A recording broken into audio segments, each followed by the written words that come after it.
Man, let me tell you about Jake Turner, a guy who had it all nice corner office, fancy suits, a life most folks only dream about until it all came crashing down like a house of cards in a windstorm.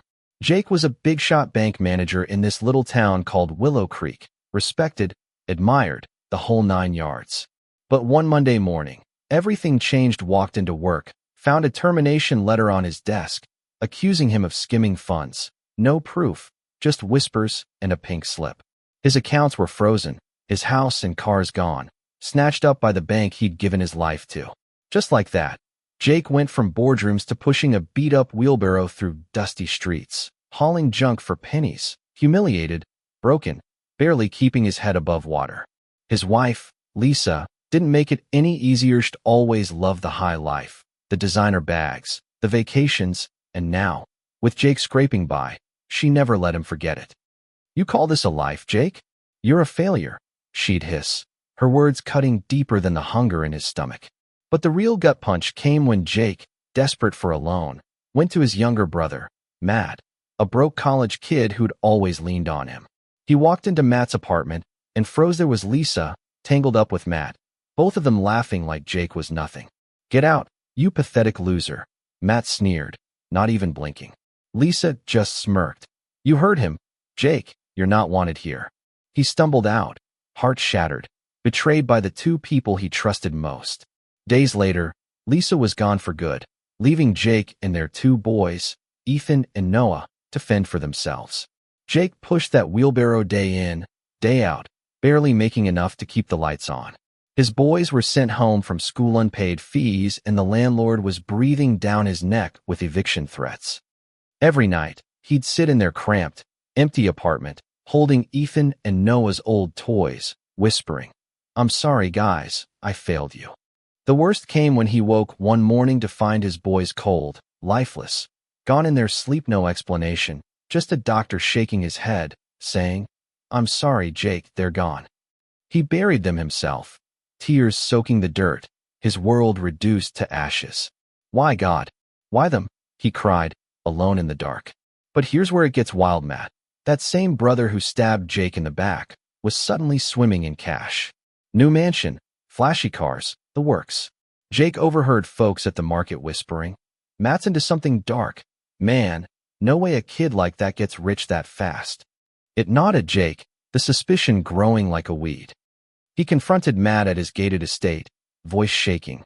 "What did you do, Matt? Why'd my life fall apart the second yours took off?" Matt leaned in, cold as ice. "Life's about winners, Jake. I paid a price for this, your life, your luck. It was mine for the taking."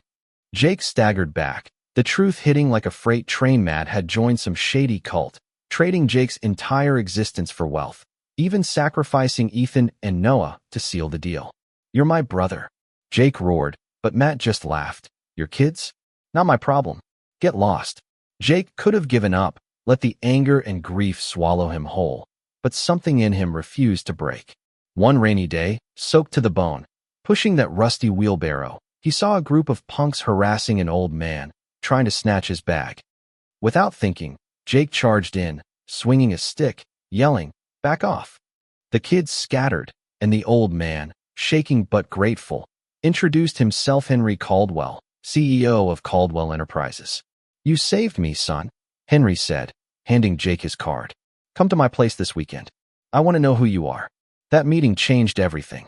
Henry listened to Jake's story, his eyes softening with every word. "I was like you once, Jake, dirt poor, nothing to my name. Someone gave me a shot, and now I'm giving you one. You're the new manager at my bank." Jake fell to his knees, tears mixing with gratitude. "Thank you, sir. You don't know what this means." But Henry wasn't done. He introduced Jake to his daughter, Sarah, a woman with a smile that could light up the darkest corners of his heart. They clicked instantly, talking for hours, her kindness pulling Jake out of the shadows. "You're not what I expected," Sarah said, blushing. Jake grinned. "Good, 'cause I'm done being the guy life kicks around." Meanwhile, Matt's world was crumbling. His money started vanishing, his charm fading. He summoned his cult's creepy leader, the so-called Wise One, demanding answers. "Jake's protected now," the Wise One hissed, "a power stronger than ours. Want to keep your wealth? Kill him." Matt, desperate and unhinged, tried a ritual, chanting Jake's name under flickering candles. But mid-chant, lightning tore through the sky, striking him down. When Jake saw him weeks later, Matt was a shell dirty, muttering mad.